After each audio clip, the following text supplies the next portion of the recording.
we try to make always a dialogue of elements between Portuguese and Chinese culture. So we have always, either in every room, Chinese, both Chinese and Portuguese elements. Let me show you the dining room. Wow, this porcelain. You know, this is copies that we call in Portugal the blue canton. Yes. And the blue canton, it's a color that had a deep impact in my culture. You have the Portuguese styles. They are always in blue canton because it was a very expensive color. So this, it was quite expensive. Came from canton, and it's part of the refinement of our palaces. So when you have blue canton tiles, it's a refined, quite good. That's made. Well, the fish is also a copy made in Portugal, the same principle, and that it's also copies. Very lively. Yeah, exactly. They have movement. So, and the funny thing is that it's a porcelain but with movement. And that one, for me, it's quite there, carved stone, rice. Yes. And it's the rice fields of the Tian province, where the Chinese community living in Portugal comes from. Oh. And so this is something very dear and special for me. Very nice. A touch of my home country and touch of a symbol of my country, which is the bull fight, which is the fight between the bull and the horse. Yeah. And it was something that it was in the Greek vases of 3,000 years ago already, the rights of manhood for man, for young man, and that still nowadays is a tradition in my country for symbol of bravery for men. And this is a personal thing. This is my president. This is the Chinese president. I worked with my president before coming here. I was his chief diplomatic advisor. And that is the day that I arrived in China and presented my credentials with President Xi Jinping. That was on the 4th of December 2017. Mr. Ambassador, what a pleasure to see you. Thank you. This is a beautiful place. Thank you so much for hosting us. Well, thank you very much. It's my pleasure to host you and to receive you and your team. Well, the summer is here, but even more important, 100th anniversary of the Chinese Communist Party. Observing a political party leading a country for more than 70 years to be the second largest economy in the world, that's really something. It's true. It's true. It's quite an achievement. I mean, and especially when you compare what was China in 1949 and what is China nowadays. And there is a long, long, long way. Of course, all the world evolved. Many things happen all over the world, in Africa, in Latin America, in Europe, and also in Asia. So all the world is made of transformation and evolution. So the world is not the same nowadays. And China, of course, it's part of this world. But of course, I mean, China is quite in a quite substantial different situation of what was in 1949 and what is now in 2021. So many things happen in different phases. I mean, I think we have a phase from 1949 till 1979, and then we have a different phase, and that contributes for this development on different ways. We have some political consolidation, then economics, then the economic consolidation with the reform and opening up that is indispensable to know, to understand why China is now in the position that they are economically and politically in the world. They are completely different, the first phase and the second phase. All nations learn from experience.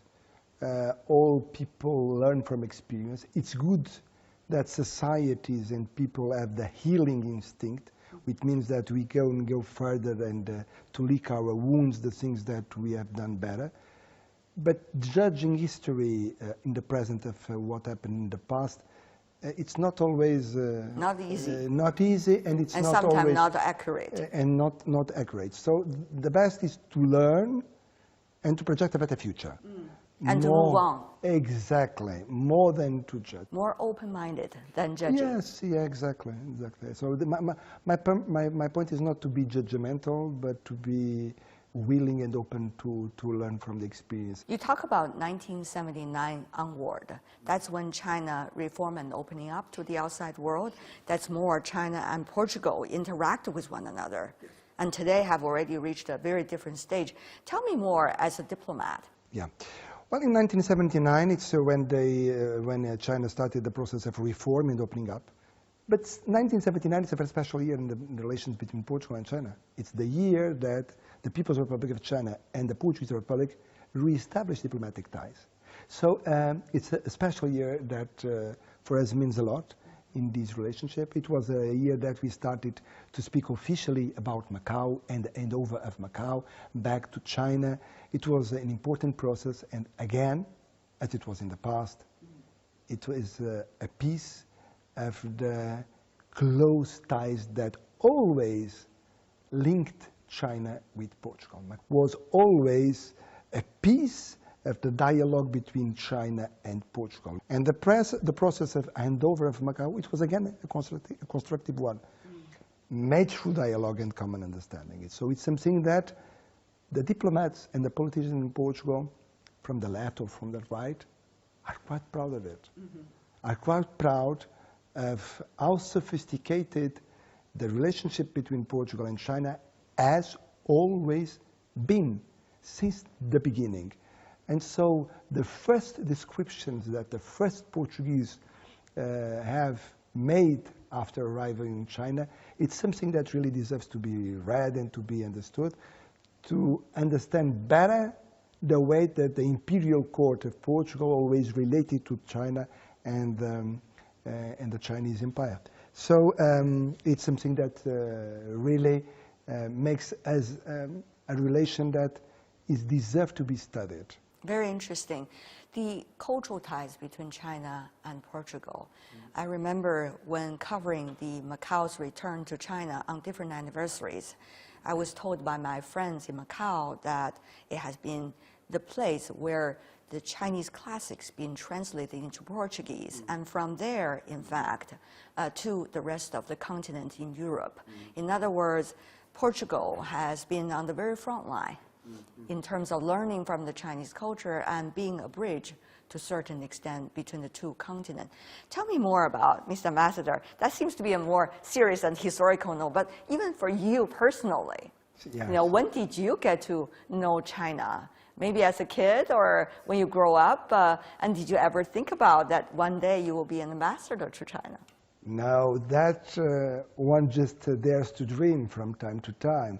But yeah, I had the dream of coming to China. It's the country for an European and for a Portuguese. It's the country of all the creativity and imagination. I mean, it's the country of all the richness and all the huge civilization, but the country of mystery, nevertheless. China is a remote country for us, geographically speaking. Digging all your way to China, as they say. It's remote, it's distant, it's far away.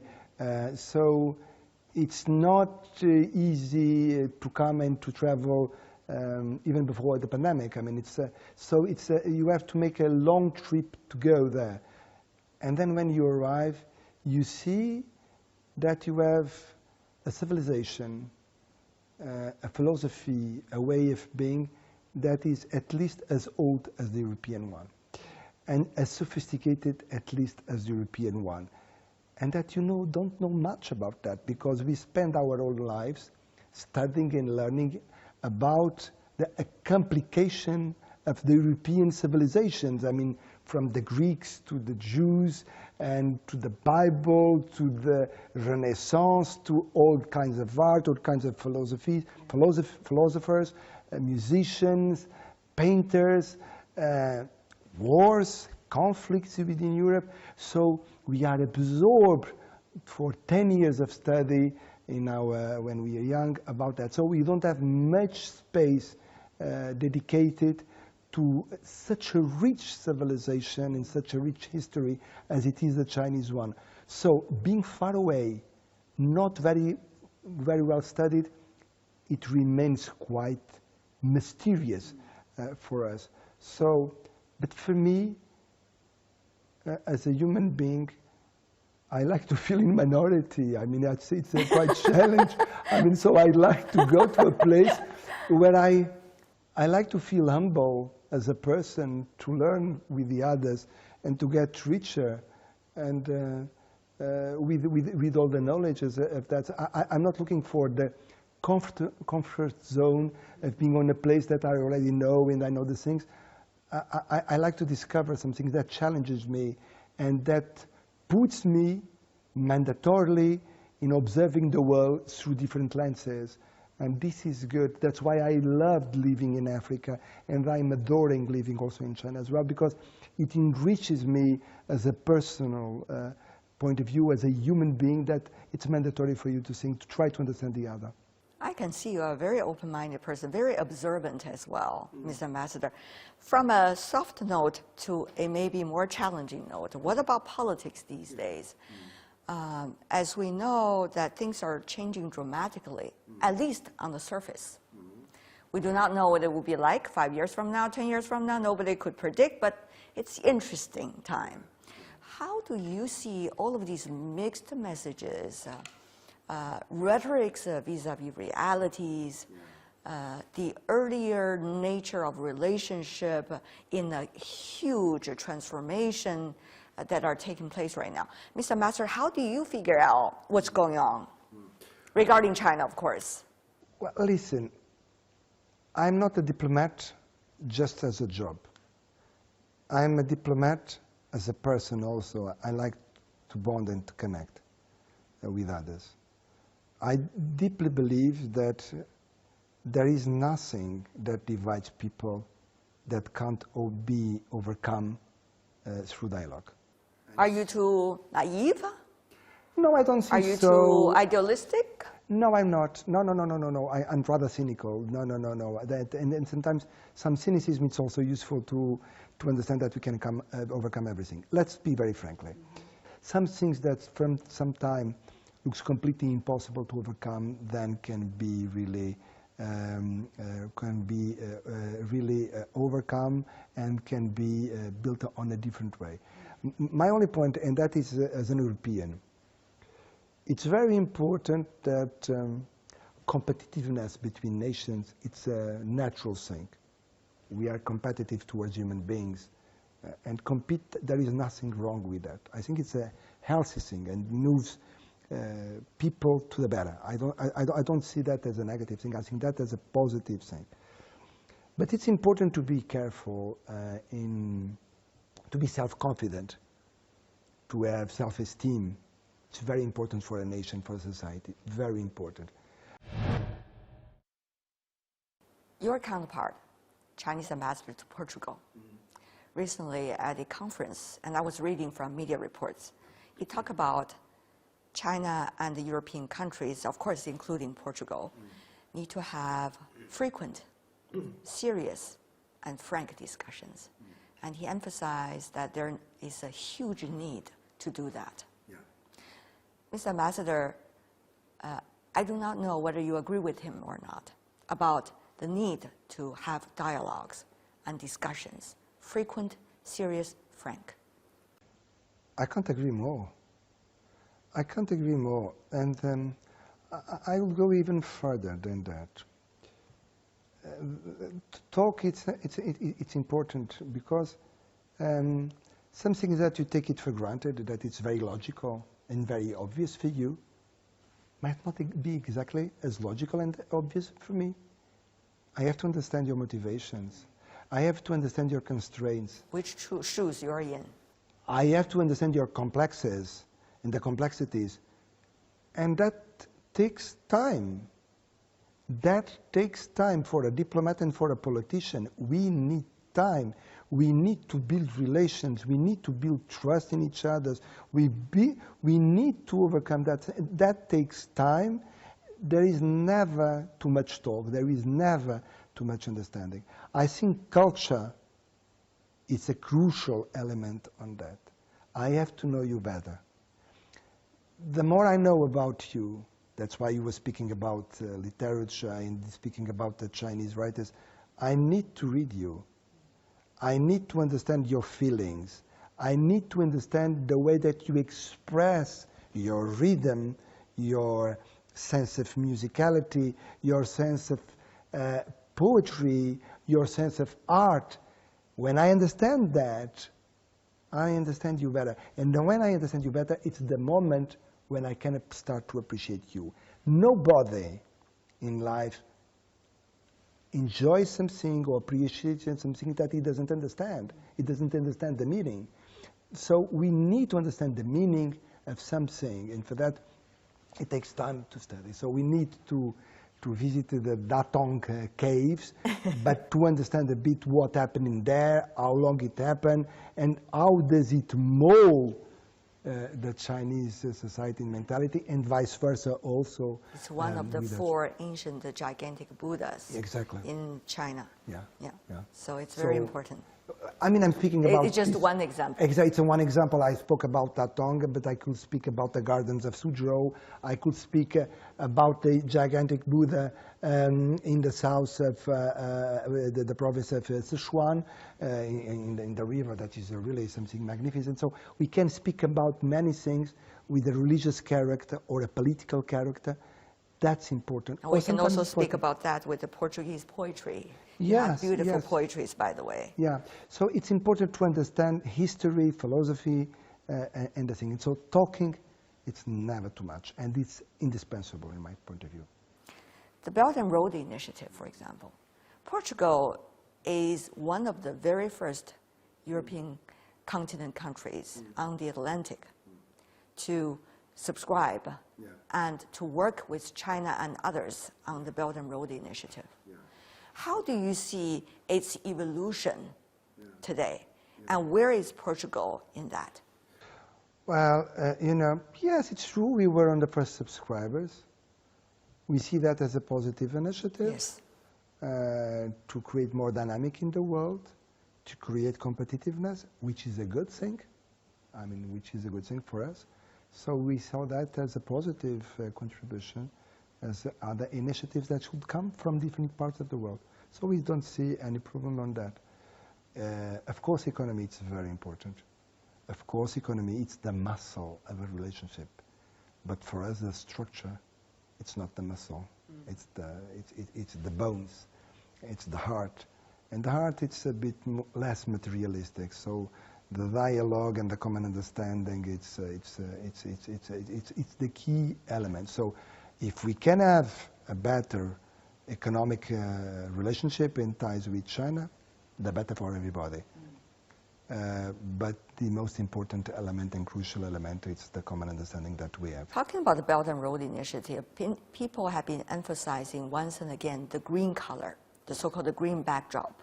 Because at the time when the Belt and Road Initiative was first starting among nations, climate change was under a very difficult situation with some countries dropping out of the Paris Agreement. But now things are becoming much different. So how much do you see as a momentum for cooperation between China and Portugal in terms of green development, in terms of sustainable development, and also in terms of a cooperation against climate change?